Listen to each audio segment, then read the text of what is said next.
Assalamualaikum warahmatullahi wabarakatuh. Halo teman-teman, bagaimana kabarnya hari ini? Semoga kalian selalu dalam keadaan sehat walafiat. Amin.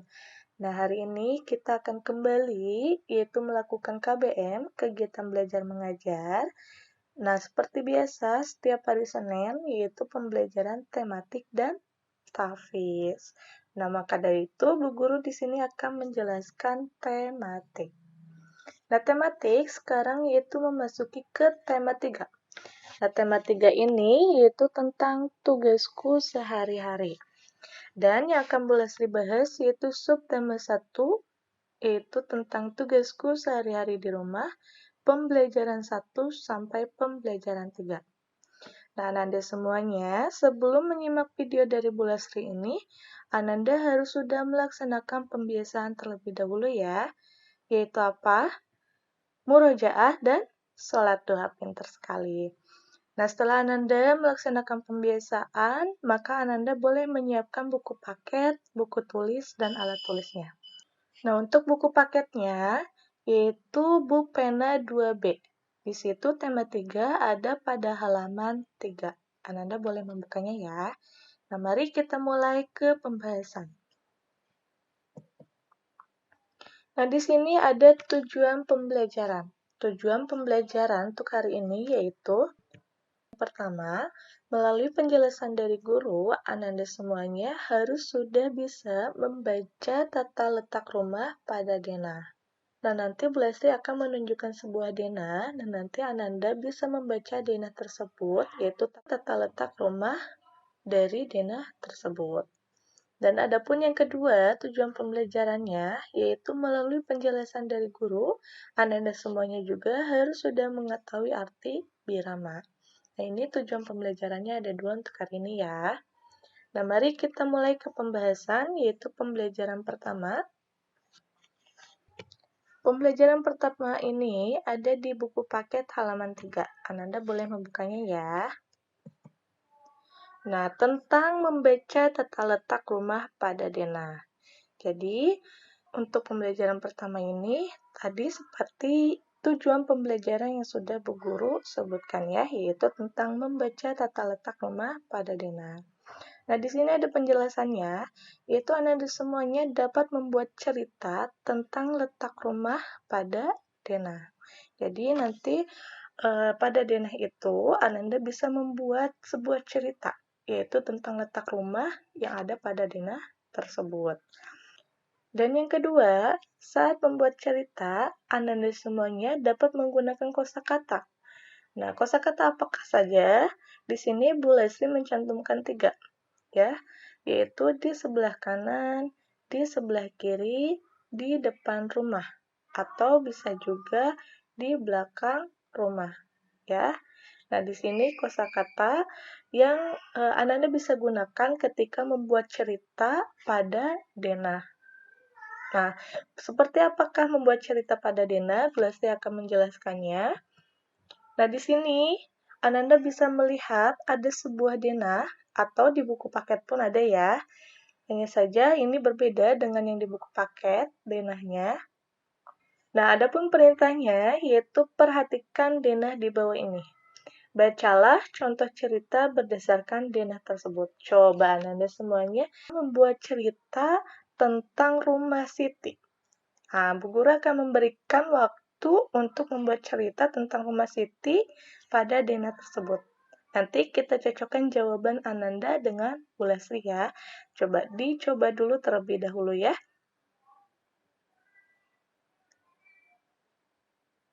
Oke, sudah? Sudah ya? Bu Leslie akan menunjukkan jawabannya. Kita cocokkan ya. Nah, ternyata di sini bisa membuat cerita nih dari denah tersebut. Jadi, tadi Bu Lestri menyuruh Ananda semuanya membuat cerita tentang rumah Siti. Nah, sebuah ceritanya seperti ini. Siti tinggal di Jalan Ki Hajar Dewantara nomor 25. Betul atau tidak? Maka kita lihat kembali.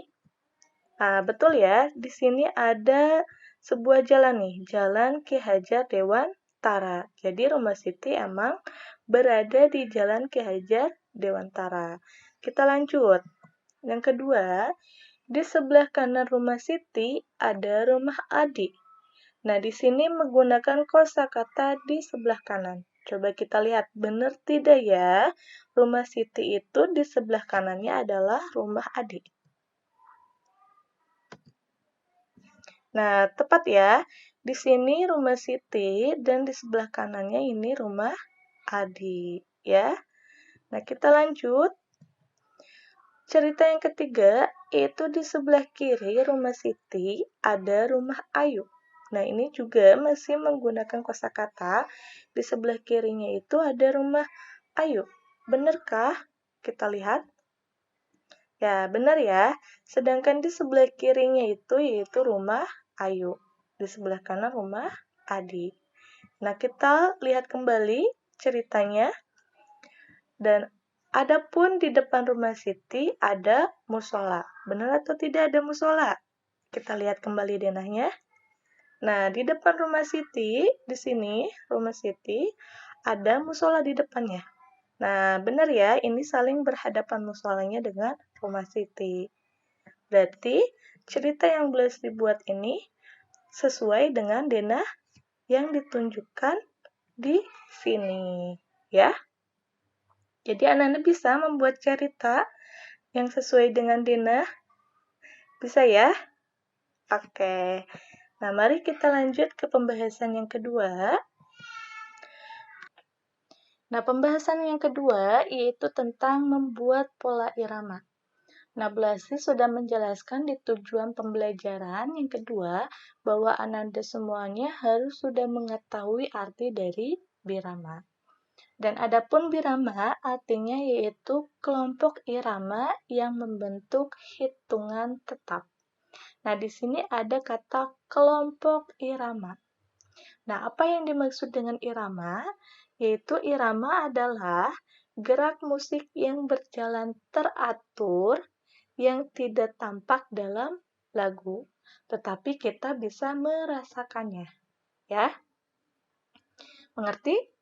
Nah, apabila Ananda belum mengerti apa yang dimaksud dengan irama, nah, Ananda bisa nanti mensetel lagu, dan di situ nanti mendengarkan suara musiknya. Nah, itu suara musiknya akan terdengar sangat enak, ya. Terdengar sangat indah, yaitu itu disebut dengan irama. Jadi, suara musik itu disebut dengan irama. Berjalan beraturan suara musiknya, ya. Nah, itu disebut dengan irama. Nah, ada birama 2, birama 3, dan birama 4. Nah, untuk ini nanti Blasi jelaskan yang terakhir. Nah, di sini membuat pola irama dapat menggunakan alat musik ritmis. Nah, alat musik ritmis ini misalnya menggunakan drum, rebana, marakas, dan tamborin. Adapun pola irama juga dapat menggunakan anggota tubuh. Nah, anggota tubuh itu seperti apa? Yaitu seperti tepuk tangan, jentikan jari, dan hentakan kaki. Itu disebut dengan irama, karena mereka mengeluarkan suara yang sangat beraturan. Ya. Nah, sekarang Blasi akan menjelaskan birama 2, 3, dan 4. Nah, Ananda boleh melihat buku paketnya di halaman 6. Di situ ada contohnya, agar Ananda dapat memahaminya. Nah, di sini ada contoh pola irama birama 2. Dan untuk irama birama 2 ini, yaitu dimaksud dengan ada 2 suara. Ya, ada 2 suara. Karena biramanya 2, berarti ada 2 suara. Ya, jadi di sini, di contohnya, suara yang pertama yaitu dari drum. Bunyinya misalnya dung. Ya, dan suara yang kedua yaitu dari kecrekan. Bunyinya yaitu trek. Jadi, dung trek, dung trek. Ya, itu irama birama 2. Jadi ada 2 suara, yaitu dung trek. Dung trek. Ya. Nah, kita lanjut ke contoh pola irama birama 3. Nah, untuk contoh pola irama birama 3, yaitu ada 3 suara. Karena birama 3, berarti ada 3 suara. Nah, di sini dicontoh di buku paket, suara pertama yaitu dari alat musik kecerekan. Berarti bunyinya crek. Dan suara kedua dan yang ketiga yaitu dari drum. Ya, jadi bunyinya bagaimana? Crek, dung, dung. Ya, karena ada 3 suara. Crek, dung, dung. Nah, itu yang dimaksud dengan birama 3. Ada 3 suara. Ya, mengerti? Nah, kita lanjut ke contoh pola irama birama 4. Nah, kita menggunakan alat musiknya dari anggota tubuh. Berarti ada berapa suara? Ada 4 suara. Yaitu di sini contohnya yang pertama dari jentikan jari, dan yang kedua, ketiga, dan keempat yaitu dari tepuk tangan. Contohnya seperti apa nih? Nah, itu jentikan jarinya. Dan yang kedua suaranya dari apa tadi? Tepuk tangan. Yang ketiga, tepuk tangan juga ya. Dan yang keempat, tepuk tangan juga. Nah, itu ada 4 suara. Jadi, jentikan jari. Dan selanjutnya yaitu kedua, ketiga, keempat dari tepuk tangan. Coba Belasi akan bunyikan bareng-bareng ya. Ananda juga mencoba di rumahnya. Kita bunyikan bersama-sama. 1, 2, 3. Nah, ada berapa suara? Ada 4 suara. Nah, itu yang dimaksud dengan contoh pola irama birama 4, ya. Jadi, ada 4 suara. Mengerti untuk birama? Oke, mengerti ya? Oke, kita akan memasuki ke pembahasan selanjutnya, yaitu pembelajaran 2. Nah, Ananda semuanya bisa membuka buku paketnya. Pembelajaran 2 ada pada halaman 7. Nah, di sini untuk pembelajaran 2 yaitu ayo berlatih. Nah, di halaman 7 di situ ada ayo berlatih. Isilah titik-titik sesuai denah pada gambar. Nah, di sini ada sebuah denah nih di buku paket. Nah, Ananda melihat denahnya nanti ya, dan nanti menjawab pertanyaan dari buku paket tersebut. Ada berapa pertanyaannya? Ada 5. Nah, Belasi akan bacakan ya. Yang pertama, di sebelah kanan rumah Dedi adalah, coba lihat, di sebelah kanan rumah Dedi, rumah siapakah itu? Nah, nanti diisi oleh Ananda. Ya, lihat denahnya ya. Denah yang ada di buku paket halaman 7. Nomor yang kedua, di sebelah kiri rumah Sandra adalah rumah, coba lihat lagi denahnya, rumah siapakah itu di sebelah kirinya? Yang ketiga, bangunan di depan sekolah adalah, coba lihat, bangunan di depan sekolah adalah rumah siapa? Ya. Dan yang keempat, rumah Beni terletak di titik-titik rumah Sandra. Coba dilihat di denahnya, rumah Beni itu yaitu terletak di sebelah mana dekat rumah Sandra? Apakah di sebelah kanan, apakah di sebelah kiri, ataukah di depan rumah Sandra? Ya, coba dilihat kembali denahnya. Dan yang kelima terakhir, taman terletak di jalan. Coba lihat, taman itu terletak di jalan apa ya? Apakah di jalan Mawar ataukah di jalan Sawo? Nah, Anda bisa melihat pada denahnya ya. Nah, kita lanjut ke pembahasan selanjutnya, yaitu tentang pembagian tugas di rumah. Nah, pembagian tugas di rumah ini sudah dijelaskan di tema 2 ya. Kita sudah membahas ini, tetapi Belasi akan mengulang kembali agar Ananda tidak lupa. Nah, ini sebagai pendalaman materi saja. Ananda bisa membuka buku paketnya juga di halaman 8. Nah, di situ ada penjelasannya juga ya. Jadi, setiap anggota keluarga itu mempunyai tugas dan tanggung jawab masing-masing. Tentu ya. Nah, contohnya yaitu Ananda sendiri nih. Ananda sendiri yaitu tugasnya apa? Tugasnya yaitu harus menghormati kedua orang tua. Dan kalau ke adik dan kakak harus saling menyayangi. Dan yang terakhir yaitu tugasnya sebagai pelajar berarti harus apa? Harus belajar di rumah. Ya, itu tugas untuk Ananda sebagai anggota keluarga di rumah. Contohnya ya. Nah, tugas kita terhadap orang tua adalah membantu mereka. Ya, benar, yaitu menghormati orang tua dengan cara membantu. Misalnya, ibu membutuhkan bantuan untuk membersihkan rumah. Maka Ananda semuanya bisa membantunya, yaitu dengan menyapu atau mengepel lantai, ya, atau membersihkan tempat tidur sendiri. Nah, itu termasuk membantu kedua orang tua. Adapun tugas kita terhadap saudara yaitu menjaga dan membantu belajar. Nah, tadi seperti Bu Lesti bilang, bahwa Ananda semuanya harus saling menyayangi kakak dan adik. Ya, terutama untuk adik berarti harus yaitu membantu belajar atau menjaga adik kalian ketika bermain ya, agar tidak jatuh atau agar tidak dimusuhi oleh temannya ya.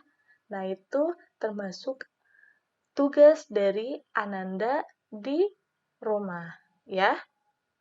Nah, kita langsung ke pembahasan selanjutnya, yaitu pembelajaran 3. Nah, untuk pembelajaran 3, Ananda boleh membuka buku paketnya ada di halaman 9. Yaitu di sini menemukan kosakata tentang tugas sehari-hari di rumah. Nah, jadi ternyata terdapat banyak kosakata yang berhubungan dengan tugas di rumah. Nah, seperti apa kosakatanya? Tadi Bu Lesti sudah menyebutkan salah satunya yaitu menyapu. Dan kedua, merapikan. Ketiga, menyiapkan. Keempat, mencuci.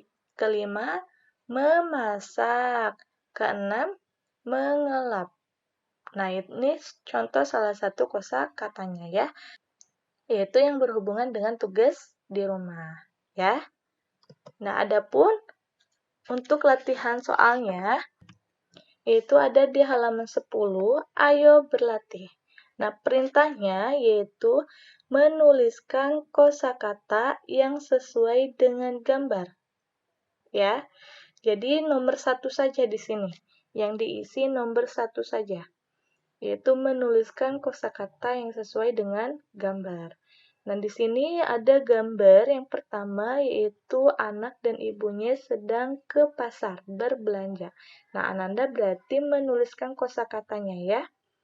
Nah, untuk hari ini boleh dicukupkan yaitu tema 3, subtema 1, pembelajaran 1 sampai 3 sudah selesai. Nah, apa saja yang boleh dibahas tadi? Yang pertama, membaca tata letak rumah pada Dena. Yang kedua, yaitu membuat pola irama.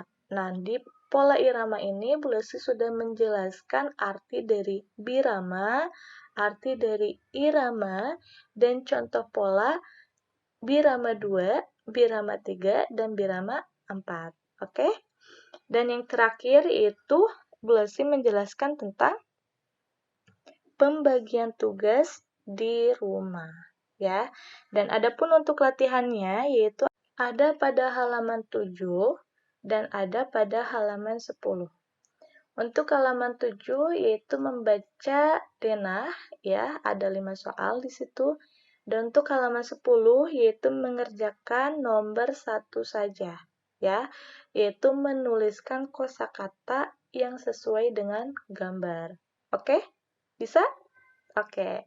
Nah, apabila Ananda masih belum paham apa yang Ibu Lastri jelaskan ini dan belum mengerti tentang tugasnya, Ananda boleh meminta bantuan ayah bundanya untuk menghubungi Bu Lastri ya.